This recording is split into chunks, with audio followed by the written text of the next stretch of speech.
Coach Jackson, this is crazy.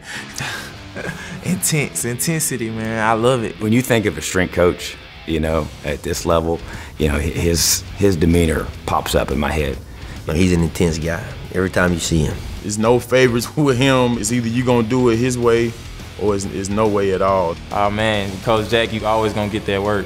You always gonna go in there and he's gonna push us to our limits. I played at a small D3 school up in Jersey, Montclair State. And that's kind of where, you know, really dug into the weight room and tried to develop myself as an athlete. I was limited. You know, I'm 5'9", so I was like, let me get as big and strong as I could possibly put on this 5'9" frame. And that opened up a big opportunity for me with the New York Giants, actually. After I graduated, they had their third assistant, which is basically a paid intern, back out at the last minute. They were looking for a local guy to come in and interview. He called over to the Department of Kinesiology at Montclair State. They gave him my name, and it kind of got started from there. Since being at the helm of Ole Miss Strength, Jackson has made dramatic changes to the physical appearance of the team. You know, anyone that follows the program knows that the look of our team has changed for sure, and all of that credit goes to him and his staff. I can't say enough good things about him and what he's added to this program. He gave it a toughness. The energy, the difference in the energy in the weight room and the runs and stuff is different. The running wasn't nothing like I did in high school. And Coach Jack, you know, he just kind of instilled it into my mind that this is what I'm gonna be doing for the next 3 years. I might as well just, you know, make the best of it and push myself every day. He has that innate ability to be very, very demanding, which you have to be in his role, and at the same time to get the kids to do that without it being any type of confrontation. And that's rare. There's normally, in my past experience, that's not always the case with strength coaches. Which one of you snappers or kickers can make a play for us? You might have to tackle somebody, Will Gleason. I don't know. I hope not. You might have to. I love it. Come on, Jordan. Come on, Jordan. Come on, Jordan. Now get back. Get on the ball. Get on the ball. Get on the ball. I'm an intense guy. I kind of like going, so I fit in well with the tempo offenses. We don't do a lot of sitting around.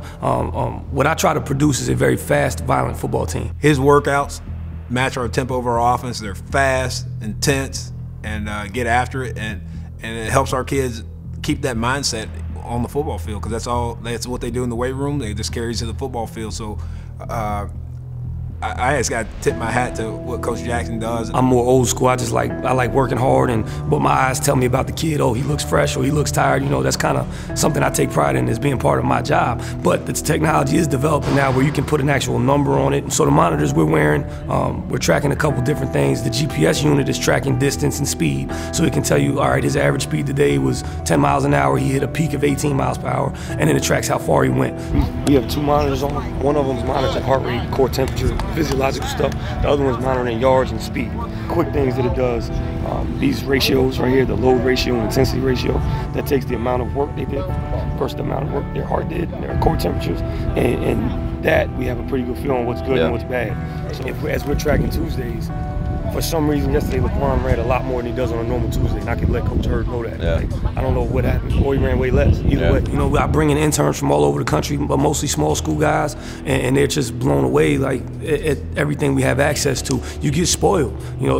Working with great athletes, you know, you forget that everybody doesn't have these guys. It's a lot harder to implement some of the program that we're doing if you don't have guys who can tolerate it without, you know, injury. They can actually survive it, but then they get better so quickly. They're such good kinesiological learners. They master their body so well that's a blessing. But then to have these facilities, we're football only. I got a staff of 5 strength coaches who only train the football team. So it's a blessing for us and for the kids. We can provide such a better service to the kids, not having to run around and do all these other things. We're here all day long. Our kids really, truly, like I said, believe in him, they trust him, and they work their tails off for him. So he's special. He's a huge part of our success here.